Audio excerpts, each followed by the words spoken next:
আমাদের এই শহরের এবং আমাদের এই এলাকার যে পাহাড় পরিমাণ সমস্যা রয়েছে সেগুলাকে আমরা একে একে সমাধান করার জন্য চেষ্টা করছি।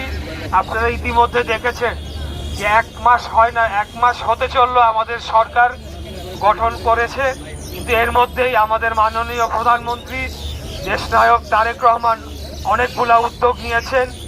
উনি ফ্যামিলি কার্ডের শুভ উদ্বোধন করেছেন, যেটা কিছুদিনের মধ্যে আমাদের এই অঞ্চলেও আসবে এবং আপনাদের এখানে যারা যারা এই ফ্যামিলি কার্ডের জন্য প্রাপ্য হবেন তাদের তালিকা করে আমরা সেই অনুযায়ী সেটা দেওয়ার ব্যবস্থা করব ইনশাল্লাহ। এর পাশাপাশি আপনারা আজকে দেখেছেন যে আমাদের মাননীয় প্রধানমন্ত্রী খালকাটা কর্মসূচির উদ্বোধন করেছেন সেই দিনাজপুর অঞ্চল থেকে। উনি যখন আমাদের এই অঞ্চলে এসেছিলেন ইলেকশনের আগে, তখন আমাদের এই বুড়িগঙ্গা নদীর দূষণ এবং এখানকার যে ন্যাশনাল হাসপাতাল সেই সম্বন্ধে উনি ওনার ওয়াদা করে গিয়েছেন।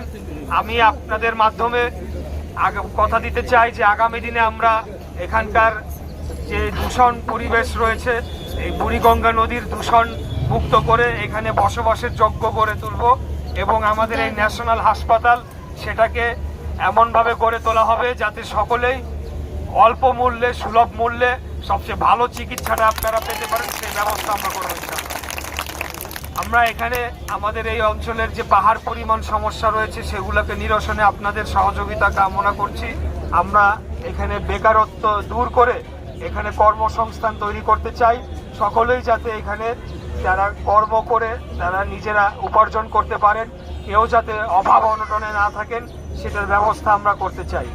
সর্বোপরি আমরা যে কথাটি বলতে চাই, এখানে আপনাদের আরেকটা বড় সমস্যা যেটা ইলেকশনের পূর্বে আমি যখন এসেছি আপনাদেরকে কথা দিয়েছিলাম সেই সমস্যাটা নিরসন করব, সেটা হলো কি গ্যাসের সংকট আপনাদের, তাই না? আচ্ছা, তো আপনারা নিশ্চয়ই দেখবেন যে গ্যাস এবং জ্বালানির সংকটটা একটা জাতীয় সমস্যা। তারপরেও আমরা এখানে আমি দায়িত্ব নেওয়ার পর তিতাস গ্যাসের সাথে আমরা বৈঠক করেছি এবং আমাদের এই অঞ্চলের গ্যাস পাইপলাইনের যেখানে যেখানে সমস্যা আছে সেগুলা ইতিমধ্যে চিহ্নিত করা হয়েছে। আমরা মাত্র সরকার গঠন করেছি, আমি আপনাদেরকে এতটুকু আশ্বস্ত করতে পারি যে সমস্ত সমস্যা সেগুলা সমাধান করার জন্য আমরা আন্তরিকভাবে চেষ্টা করে যাচ্ছি। আপনারা আমাদেরকে ধৈর্য ধরে আমাদেরকে কিছুটা সময় দিবেন এবং আমাদের পাশে থাকবেন, সাথে থাকবেন। আপনাদেরকে সাথে নিয়ে আমরা এই সমস্যা সমাধানের জন্য করণীয় পদক্ষেপ যা যা আছে সেগুলো আমরা নেব। যদিও জ্বালানি সংকটটা একটা জাতীয় সংকট এবং আপনারা জানেন যে মধ্যপ্রাচ্যে এখন একটা যুদ্ধ চলমান রয়েছে, যার কারণে জ্বালানি সংকটটা সারা বিশ্বব্যাপী এটা একটা সমস্যা হয়ে দাঁড়িয়েছে। তারপরেও আমি আপনাদের কথা দিচ্ছি যে সেটা যাতে আমাদের এই অঞ্চলে খুব কম একটা প্রভাব হয় সেটার জন্য আমরা কাজ করে যাব। এছাড়া আপনাদের আরও অনেক সমস্যা রয়েছে, আমি মাঝে মধ্যেই আপনাদের সাথে বসে আপনাদের মুখ থেকেই আপনাদের সমস্যার কথাগুলো শুনবো, সেগুলো আমরা নোট ডাউন করে লিখে নিয়ে যাব এবং সরকারের মাধ্যমে সেগুলো নিরসন করার জন্য আমরা কার্যক্রম হাতে নিব। আমাদের সাথে এখানে কোতোয়ালি থানার ভারপ্রাপ্ত কর্মকর্তা উনি রয়েছেন।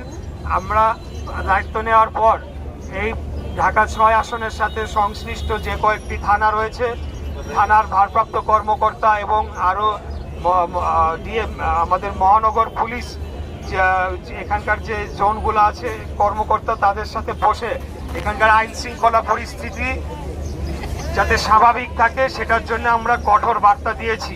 আমাদের মা বোনেরা, আমাদের সকল ধর্মাবলম্বী হিন্দু মুসলমান এবং সকল বয়সের সকল নারী পুরুষ সবাই যাতে নির্বিঘ্নে নিরাপদে চলাচল করতে পারে, কারোর যাতে কোনো নিরাপত্তা বিঘ্নিত না হয় সেটার জন্য আমরা কঠোরভাবে আমাদের সরকারের পর্যায় থেকে আমরা বার্তা দিয়েছি এবং আমাদের যারা এখানকার আইন শৃঙ্খলা রক্ষাকারী বাহিনীর কর্মকর্তা রয়েছেন ওনারাও যথেষ্ট আন্তরিক রয়েছেন। আমরাও আপনাদের মাধ্যমে এবং এখানকার বিএনপি এবং অঙ্গ সহযোগী সংগঠনের মাধ্যমে আপনাদেরকে কথা দিচ্ছি যে সকলেই নিরাপদে এখানে বসবাস করবেন। এই দেশটা আমাদের সকলের, হিন্দু মুসলমান বৌদ্ধ খ্রিস্টান সকল শ্রেণী পেশা নারী পুরুষ সকল বয়স নির্বিশেষে সকলেই আমরা এই দেশের নাগরিক। আমরা এখানে সমান অধিকার নিয়ে বসবাস করতে চাই।